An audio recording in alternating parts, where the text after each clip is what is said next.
මොකද්ද මේ දරුවා මිය යන්න හේතුව? එතකොට දෙමාපියෝ අඬනවා. සමහර විට එක්කන් ගිය අයටත් බයිනවා. උඹලා එක්ක ගිය හින්දා තමයි මේ මයි පොඩි එකා නැති වුනේ කියලා ලෝකෙටම බයිනවා. නේද? එහෙම බයිනවා. එතකොට මේ දරුවා මිය යාමට හේතුව මොකද්ද? කාටද දෙන්න පුළුවන් උත්තරයක්? මේ දරුවා මිය යන්න හේතුව මොකද්ද? හයින් කියන්නේ? ඔව් කියන්නේ. හරි.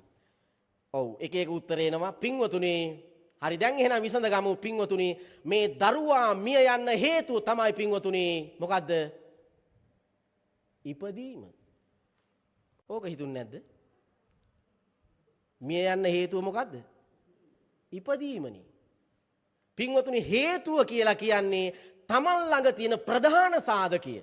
ප්‍රත්‍ය කියලා කියන්නේ ඊට පරිබාහිරින් ඒ වෙනුවෙන් උදව් කරන සාධකය.